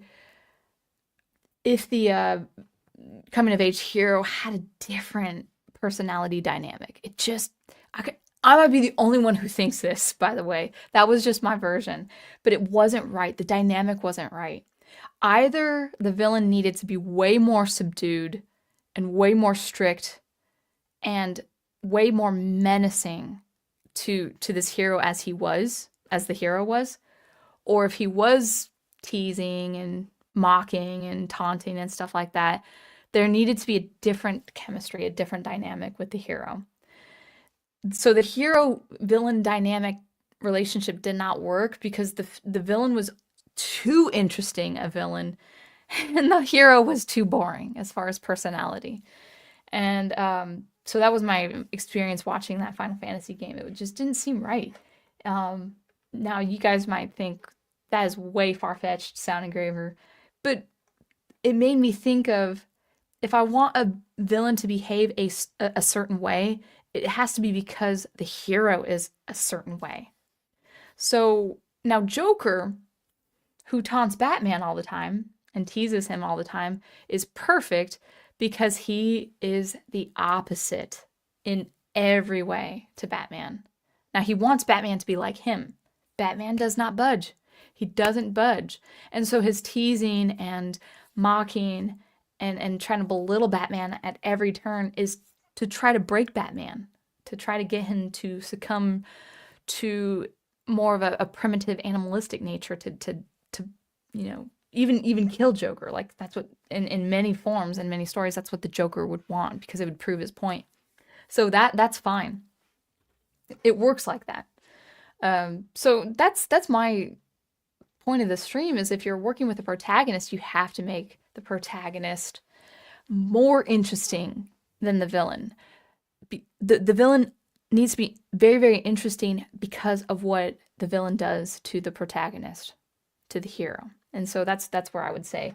Like, for instance, like, I think Darth Vader is always great to see, but my favorite Darth Vader is when he's with Luke. That's when I like him the most. So if he makes an appearance, okay, cool, he's Darth Vader, we all like him. And yeah, especially when he would encounter Kenobi in a good way, not in a silly way like the show gave us, even though I didn't watch it. Okay, so Kenobi has the rights to, I guess, see Darth Vader if it ever came to that. But I don't think he needs to see Darth Vader until episode 4. Darth Vader is interesting. He's a very, very interesting villain. He's very great to see. He's always good to see on screen. But he's the best villain when it comes to encountering Luke Skywalker. He's the best at Empire Strikes Back. That is his best scene, or those are his best scenes, where he wants to fight and then tempt Luke to the dark side. I mean, that's the best Darth Vader ever. We will never get amazing Darth Vader or more amazing than that. And it's because of his pursuit of Luke as a hero, especially when he recognizes that Luke is Anakin Skywalker's son. That makes him way, way more interesting than any other entrance, any other scene that we see away from Luke. It's his relationship to Luke Skywalker that makes him so interesting. If we didn't have Luke Skywalker and it was just, if Disney decided, we don't need Luke Skywalker, but we love Darth Vader, let's go ahead and just do Darth Vader all the time. It's like we would have Darth Vader fatigue because it just won't work.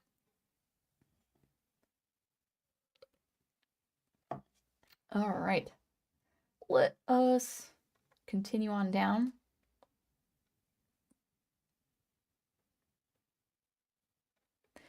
Samuel Proctor is recommending Scott McCloud's Understanding Comics. It goes into the language of comics.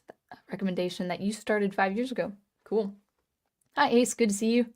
Yeah, you're really late. We started like 13 hours ago. All right. Comics, being a visual medium, the art does the heavy lifting story-wise. Dialogue is mostly used to fill in the blanks by giving context for things that aren't immediately self-explanatory. It's a very good way of putting it. That's for like a textbook, Yeah, I gravitate to words because I like art. I like the visuals, but it takes a little bit more for me.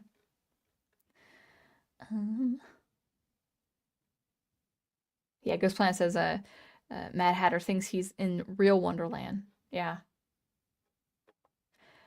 Let's see. Samuel Proctor says, what's really hard comics to read? Golden Age Batman comics in the 30s and 40s were time when they were experimenting panel layouts. They hadn't figured out a consistent, smooth reading. What you did find interesting about Golden Age Superman and Batman was that it took a lot longer for Superman's reputation to spread to the point where he didn't have to keep introducing himself compared to Batman within the stories. Interesting.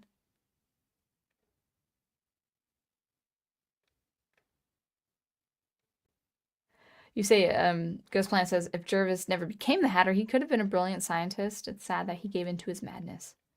Yeah, madness is a scary thing. And it's always just Mad Hatter as someone to be stopped is that constant reminder for Batman of what he could become if he's not careful. Our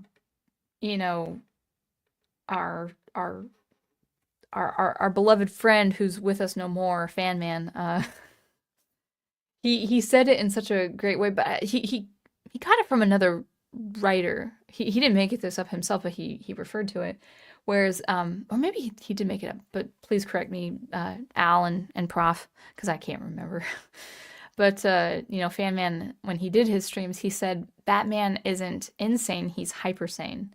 He has to be extremely on the ball all the time, every single second of his night, of his work. He can't give into anything, and that's why he's stoic. That's why he doesn't really speak. That's why all the dialogue, unless he's talking to Alfred, is really internal. It's more of a narrative. That, and he has to, and then also he doesn't speak because he doesn't, his silent persona. Excuse me, I gotta cough for a second.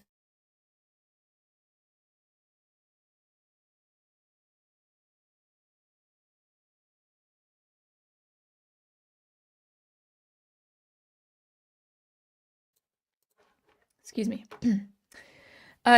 His silent persona is the thing that makes thugs the most nervous, Like, come at me, Batman, come at me. And it's like, and they're trying to make him talk, especially in the game, like, this is gonna hurt.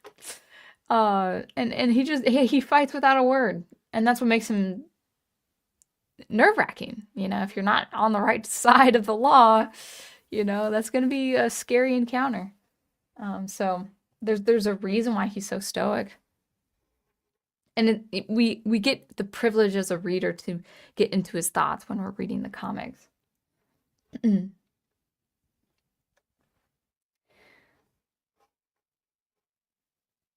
Oh. Studying and Brave Megatron, you're saying something about a Batman game that I'm not familiar with. Oh, sorry. Now I have to sneeze. Weird. Okay, one sec.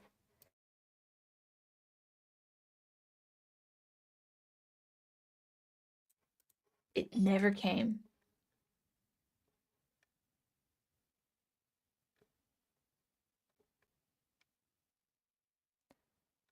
All right. Stunning and Brave Megatron says, Lucius is the cool surrogate dad with all the gadgets and the stuff he makes. Yeah, I mean, I really do feel like Alfred plays that role mostly, and Alfred saves him. Like he could be poisoned in his Batmobile, and he'll like, how does Alfred recover him? Like, and I think he was in the British forces. What what faction was he? I think he was like a secret operative in Britain at the time, or in his prime. So he has the means to not tell anyone that Bruce Wayne needs help as Batman. He doesn't need to call a doctor. He can patch Batman up with just enough resources and enough skill and brain to help have Bruce wake up and help himself. Hello, if it's Joe's Corner. Good to see you. Scorpiopio says bad shrimp will do that to you. I've never had shrimp. I mean, no, I've never had bad shrimp. What am I talking about? I've had shrimp. I've never had bad shrimp.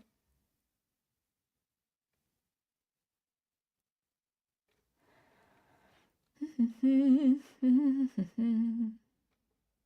see. A little behind. I'm gonna continue on down just a little bit. You guys are talking amongst yourselves.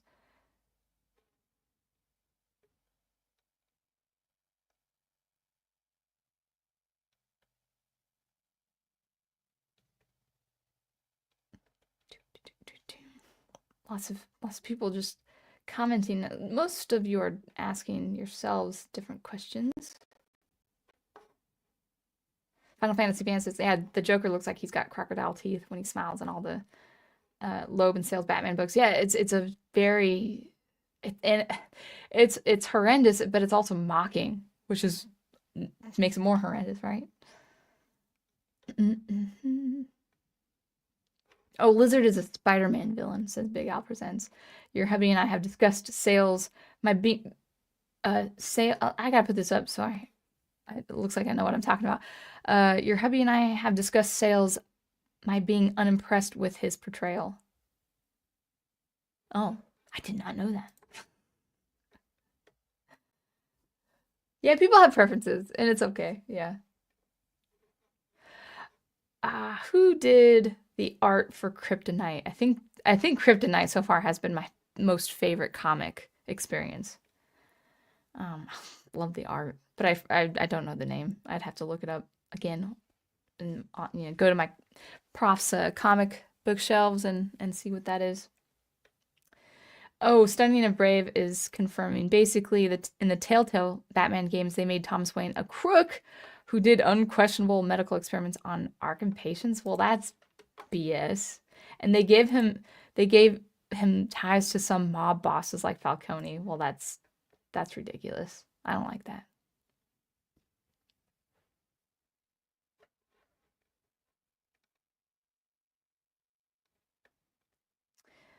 All right. Brian says, I feel like this need to have the Waynes be corrupt is done out of spite, usually born of a misplaced eat the rich mentality. Yeah, I mean it's I guess people just have like a natural, not suspicion, but just they think that like if you're really rich, well that's not fair. So you should be corrupt in some way. So we don't feel bad about you being a good person and also very rich. Now, I've said this maybe on my stream, but I know I've said it to other people in real life. Like I don't mind rich people. I really I really appreciate that we have really, really wealthy people in this country. Now again, like, you pray for them because they could do really bad things with their money, but some of the like like basically, without giving away where we are, it's just when you drive by, just beautiful grounds, and you're just like, please stay rich so I can watch your beautiful properties and drive past your beautiful grounds and your beautiful orchards and your beautiful fields. And I want that. Like, I love seeing a beautiful mansion in a hill in the distance. And I love the picturesque look. And you can't have that if you don't have rich people. So I'm very thankful of rich people. I have no gripes. I and this is just true of just my experience living in the city. The poorest parts of the city are also the ugliest parts of the city. Um, there's just no denying that, and that's with every city. Every city you live in, and you go down, try if it's safe, you go down or drive down like the poorest parts of the city, and buildings are in disrepair. There's kudzu if you're in Tennessee or whatever, and everything looks moldy. Nothing's whitewashed. Nothing's painted over. There's no touch up anywhere. The streets are dilapidated. Houses are dilapidated. Like, there's so many eyesores. There's trash everywhere. I'm not saying every poor part looks like that. I'm just saying, when you can keep the grounds and you can, hire many people just to trim the landscape and clean up, it's good. It's good. I'm all for the environment. I hate trash. I hate litter. I I just do not like litter at all. Makes me so mad. We get litter too. Like people will throw, not really in the summer, not really in the winter, but people will throw bottles over where our yard is, and it's like, really? This is horrible.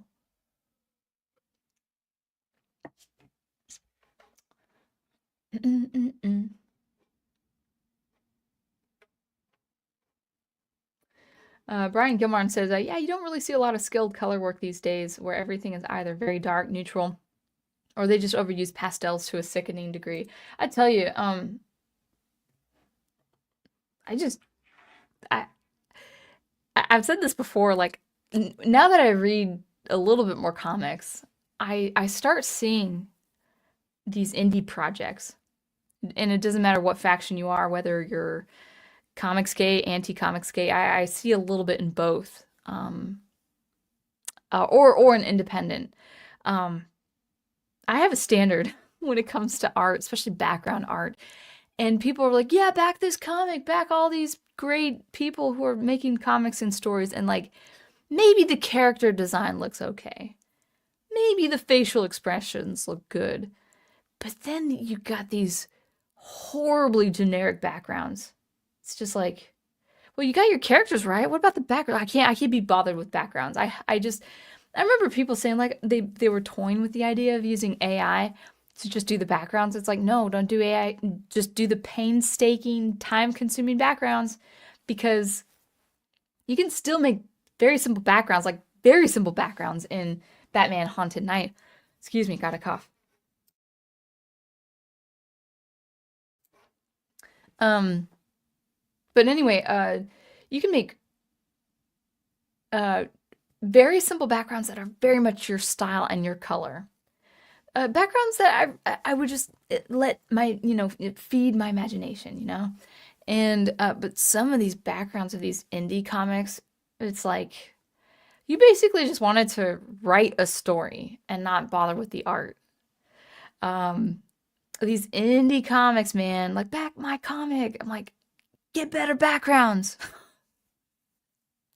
Say what you want about Cyberfrog, whether you don't like it or whatever. The art and the backgrounds, A plus. Now, it doesn't have to be as detailed as Cyberfrog. I mean, maybe I could find an example here that's very stylized.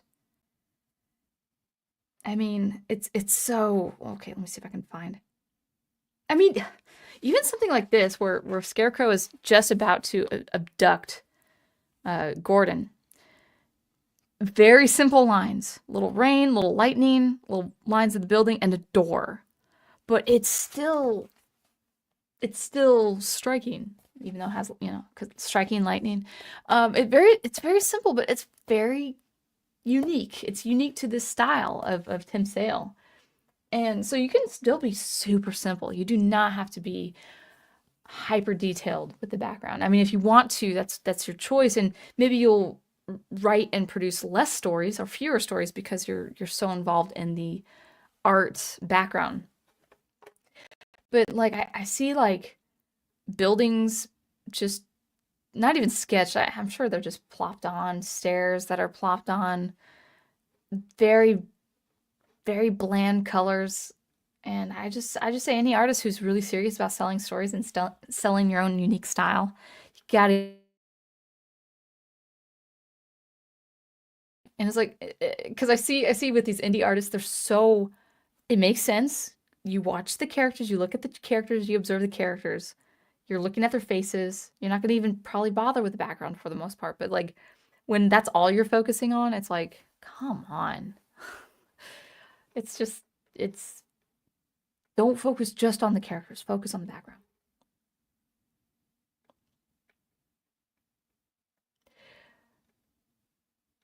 Let's see.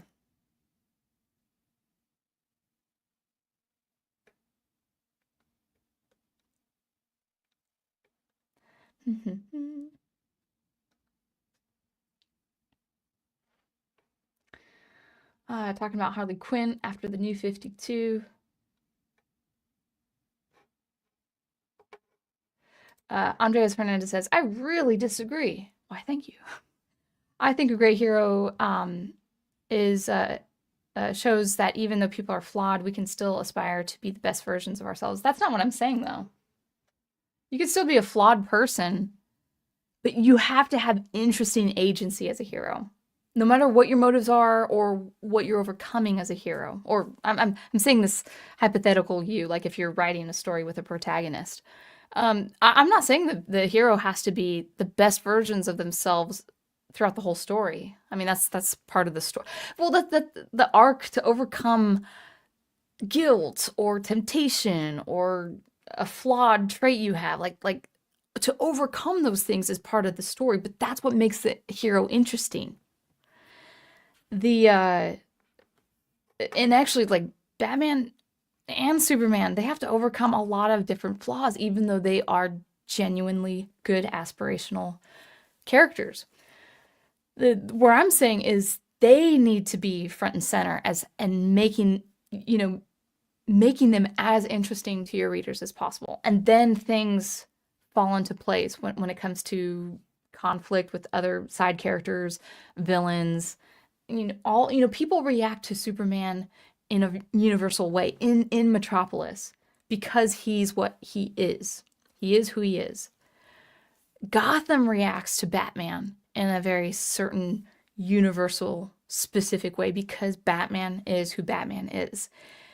And if that's not a very specific thing, if that's not a very intentional thing with your heroes, then things around those heroes won't be as interesting. Even if like the villain, like I said with the whole Final Fantasy thing, even if the villain is supposed to be really interesting and playful and conniving and mischievous and stuff, it's like, but what about the dynamic of the hero? It's like, is see my preference. It's not. I'm not saying you guys you have to do this, but I would say is like make the hero.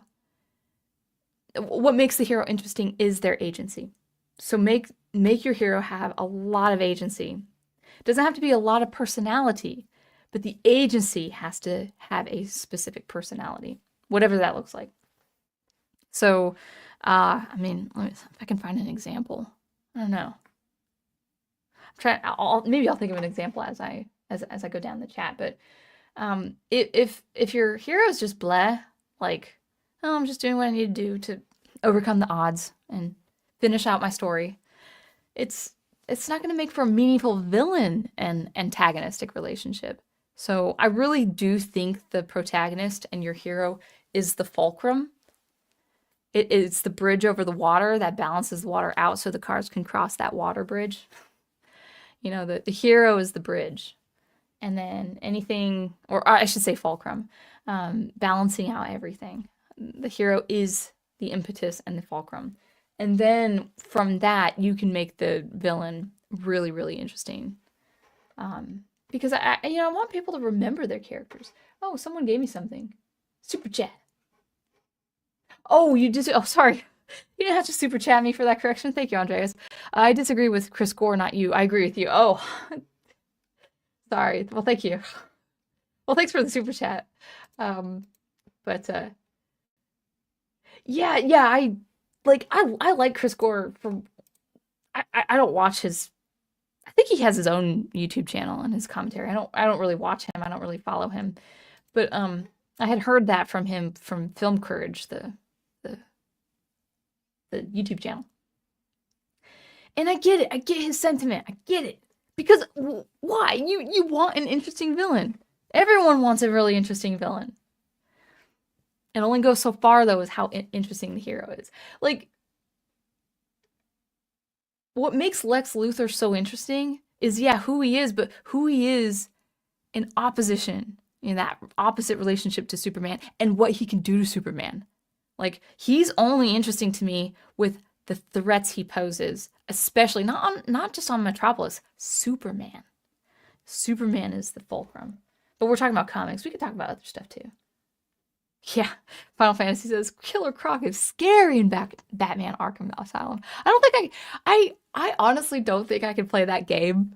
Like, I'm like in the blankets. I'm just watching Prof play that game. I love that game so much. It's not for me to play. It's just not for me to play. I'm already having a hard enough time with Shadow Temple in Zelda Ocarina of Time. Like, I went into Shadow Temple with my prof. Usually I'm by myself gaming, and I have the Nintendo Switch and stuff. And then I'm like, oh, I don't know what I'm gonna face in the Shadow Temple. And then I face these, they're pixelated and stuff, but they're conceptually pretty horrific enemies. And I'm like, oh, okay, what I need to do. Oh, and I'm like, I'm all vocal about it. I have a feeling people would really like my gaming streams because I'm a very reactive person when it comes to games. I'm very emotional too. Oh. Fitzjoseph's Corner says Superman villains aren't really reflections of his personality like Batman's are. I don't know to the extent because I haven't really read a lot of Superman comics. I like to read different villains for Superman. But yeah. Anyway, let's move on down. We're almost at the 8 o'clock hour. So fun talking about Batman. Batman.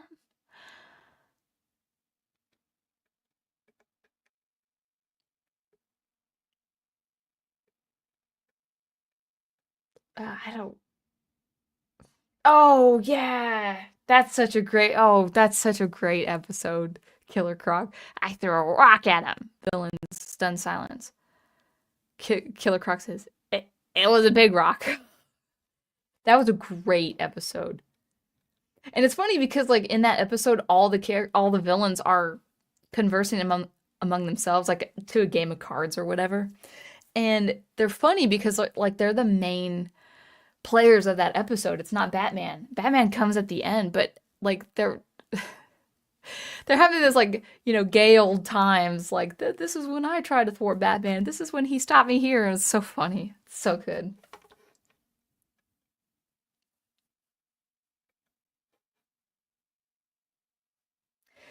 Ace says, you say, I think you could do a similar thing with Maxi Zeus that they did with Penguin, but make him crazy by believing he was really Zeus. Oh yeah, I remember him.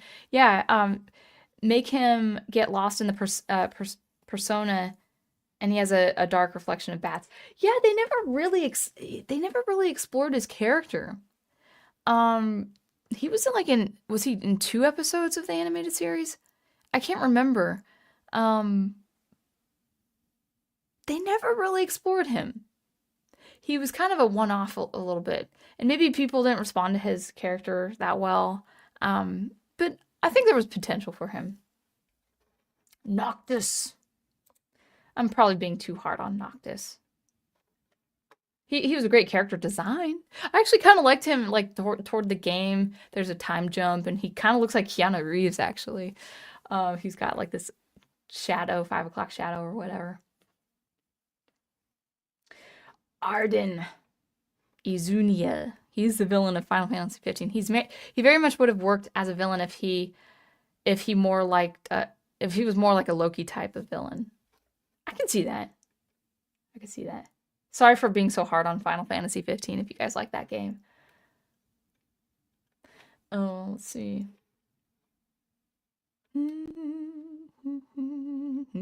Probably should wrap it up soon. A lot of comments. Oh my gosh, I gotta scroll on down just a little bit. See if you guys have anything to say.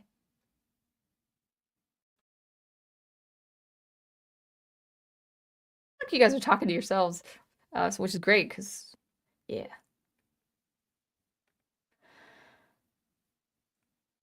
So they made Thomas Wayne, says Fischozo's Corner, and I think someone else said that earlier in the chat. They made Thomas Wayne tied to Falcone and Batman by Reeves. Yeah, yeah. People are asking Prof. Sometimes some people are asking Prof. Like, are you watching the Penguin series? He's like, no. Couldn't give that show the time of day.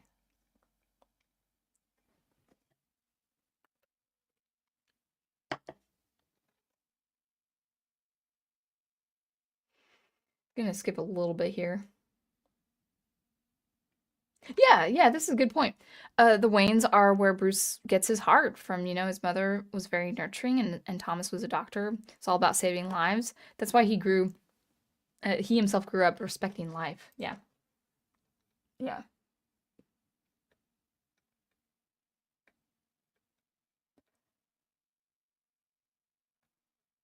Oh, Private Eye. If I haven't welcomed you, welcome. In my country, you say one of the richest, if not the richest person, gave all his employees the possibility of paying for each and everyone's wedding. He still does. Gee, that's cool. That's cool. Weddings are expensive. We know that from experience. That's cool. I mean, not every rich person is a good person, and not every poor person is a bad person, and vice versa. I think I meant to say the opposite. Not every rich person is a bad person, and not every poor person is a good person. I remember I worked in just a sidebar just because it made me think of the story. Poor people, man. Some can be very bad people. I worked in this plant in the middle of nowhere in Arkansas. And the manager had to deal with a lot of stuff because it was below blue collar. Like it was like it was a decent. I'm not saying the job was unfair, but it was a lot of labor. I was a receptionist. I didn't do any of the labor, but it was a lot of hard labor and a lot of people who were just on the poor demographic. And I remember a lot of people would just goof off, and especially around machinery, like deadly machinery. There were serious injuries, even when I was on shift. Not that I've witnessed anything, but really bad injuries, and people can get killed in this kind of stuff. So, protocol, got to be safe. Like some people, they would like pretend to try to run me over like with these giant forklifts, and I thought it was fun, but like you could get in real trouble just for teasing that idea, like because these forklifts could kill a cow, let alone a human being. They were giant forklifts. But anyway, some people just for whatever reason they would get fired. They would just get fired because they maybe didn't show up for work, or maybe they were horsing around with some dangerous machinery. And I remember it was lunchtime. Well, no, it was before that. I was a receptionist, so I'd get phone calls, and there was this guy who said, "Get me to HR. I have a bone to pick with HR. Get me the manager. I used to work there, and they fired me, and my girlfriend and I, we're gonna come to your plant, come to your office, and we're gonna, make hell and stuff like that." Well, that could be a very serious thing in the middle of Arkansas, because just people you're not supposed to at work, but they had their firearms and everything safely in their car or whatever. But anyway, so if you say something like that on the phone, and threaten people coming, saying, we're going to come and we're going to we're going to we're going to get you. We're going to chew you out. Well, we got to take things seriously. So this guy ended up being a real poor redneck. He said on the phone, I can't even afford a car. I need my job back. And my girlfriend and I are walking 7 miles. And I'm like, okay, we'll see you when you walk here. And he kept calling the front desk and saying, and I told my supervisor, saying, listen, I'm not going to take these calls, but we should. So we got a sheriff and stuff like that. And the sheriff came, and finally around lunch hour, if you're on one side of the plant, you can see down a road that you come into the plant, the gated plant, and it's about a quarter mile. No one walks that road because it's in the middle of wilderness and stuff like that. And I saw, sure enough, quarter of the mile down, I was talking with workers too, and I said, hey, can I borrow your radio real quick? I'm radioing. I say, Cody, you got a copy? He was the shipping manager, and I said, hey, you're those are those guys that the guy who swears you fired them, he's coming. It looks like he has a girlfriend with him. They walked their 7 miles, and I said, I radioed my manager saying, listen, he's gonna come to the front door of the office. Do you mind if I just hang out here? He's like, absolutely not. You can wait out inside the plant. I'm like, thank you. And and I don't know what transpired in that office, but the sheriff had to take care of it. It was a serious thing, but it was a poor guy who did not like that he was fired from his job. And I'm like, well, you should have kept your job. Instead of walk 7 miles with your angry girlfriend, probably pressuring you to get your job back. He was probably under her thumb, to be honest, but anyway, that's what it reminded me. So like there's good and bad people of all the demographics. So it doesn't make sense like if like in a Batman comic like someone abuses Batman or Bruce Wayne saying, you don't understand, you wealthy man.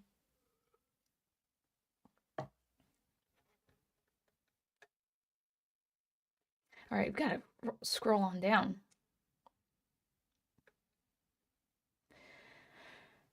Oh my. Stunning Brave does say, but some artists, especially the guy who did ISOM, just use very simple 3D assets. Yeah, I saw that for the backgrounds. And thus the lines are bland and there's no exaggeration to make things look interesting. Yeah, there were. I never read that book, but I saw some comparisons like what the panels looked like and all that. Shane Davis, hilarious. He started out really soft spoken, and when he gets on a rant, he gets on a really funny rant. He did the cover for Isom, and there's a stream he did where he started just chewing out all the bad art regarding Isom. He was upset because the cover he did was for a comic book that didn't turn out to be so good. And you know what? If you're a really good comic artist, if you're a good professional in general, some people say, oh, well, they have egos and like, I get it. Like, if you're really good at what you do, there are some people who are very vocal about their disappointment with subpar art, especially if their art is on the subpar art. So he had a real rant on that. There's this one point where he screams in the microphone. I didn't see all of it, but I saw that part. And he turns over to a splash page of that because introducing like another character in the Isom universe or whatever. And it's a splash page of this wrestler who's supposed to come out. And like the people are cheering. And it's a splash page of just music, announcement words, people cheering with their fists, and no one comes outside of the door. And Shane Davis is just mouthing off. Like, you don't have it. In his very high-pitched voice, he's like, you don't even have anyone coming out of the effing door. And he's a total professional. Like, he would have used that space for a real big splash page. And so a lot of people had a problem with that quality. But it's not just Isom. This is I see this with the different factions. Yeah, anyway. All right. going on a rant. I gotta stop. Just talk about Batman. Stay positive. Stay positive. Uh, staying brave and brave. Man, this is gonna be a 2-hour stream again. That's what happens. Like, if I was to do a Batman piece where he's standing on a rooftop, I gotta stop reading so fast. Like, if I was to do a Batman piece where he's standing on the rooftop, I would opt out of using a ruler for the building lines and just do it by hand because the uneven lines give it more character. Yeah, especially for something like Gotham. Maybe with Metropolis it would be different, but that's a good point. Yeah, it makes it more look like a grungy setting. Yeah. I do think Tim Burton and the makers of the animated series just got Gotham right. It's so good. Gotham is not supposed to look like Chicago. Yeah.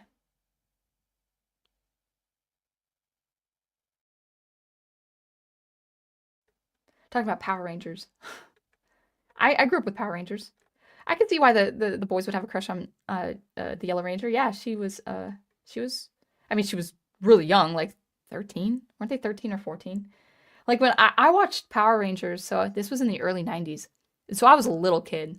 And so someone who was like 13 or 14, they looked like adults. they looked so old.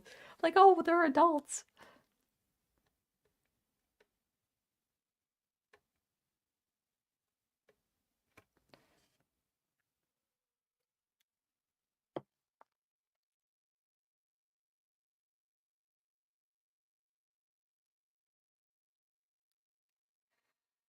All right. Come on. Keep going down. Sorry, guys. You're just watching me dead space right now. Just you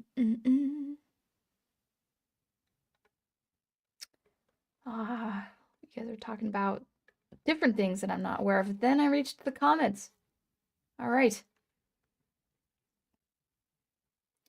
Ace is asking about if anyone interested in Power Rangers do a stream discussion, because I think he and his friend work on a actually put your channel or your friend's channel, whatever channel you do, in the chat, Ace. But yeah, I've had a few people ask me if I can join their streams, and it would be nice. It's just like I love streaming. Don't get me wrong, I love it. But like I hardly have time for this stream. I do it because I love it. Like I wouldn't want to have a Sunday go by or a week go by without streaming unless I was going somewhere or I was sick or whatever. I love it, but really, besides streaming now, like here on Sundays by myself, I unfortunately don't have the time to even like big channels. Like if there were big channels that were to ask me for my input, it would have to be like a pre-recorded thing because like there would all this like I cannot be on stream right now any other day in the week. It has to be Sunday. And after my stream it's date night. So all right, that was fun. I think you should watch some of the later seasons of Power Rangers, said Private Eye, and see what you would get out of that. Yeah, I only saw the stuff that was made in the 80s and early 90s. So I don't know Power Rangers lore like I used to, but I remember my mom, she would say she remembers this day. My sister and I would always run home as fast as our little legs could, pelt the ground to make sure we didn't miss Power Rangers. And she said, man, if you came home from school late and you missed Power Rangers, whew, I wouldn't hear the end of it until after dinner time. So apparently my sister and I loved Power Rangers at the time. All right, so you guys contact Ace if you want a Power Rangers stream. All right, so I think we'll end it there. I thought that was fun. Batman's great. He's always a great protagonist, and if I will read more Batman actually this fall. There's 2 more pieces of literature I'd like to read, and if it's good, I'll review it. So why don't we end it there? I'm slaving away at my album. I'm working on that, working on my writing. So we'll see if I have anything coming up, music related, but it's coming. My violin is actually coming. I recorded I'm fixing up my violin. I still have more recording to do with violin, but my EP should be coming out. Just gotta get it down. Thanks, Crystal Ashes. Thanks for a lovely time. You too. Thank you. And we'll end it there. Keep producing, preserving, and promoting that good art you love, and I'll catch you later.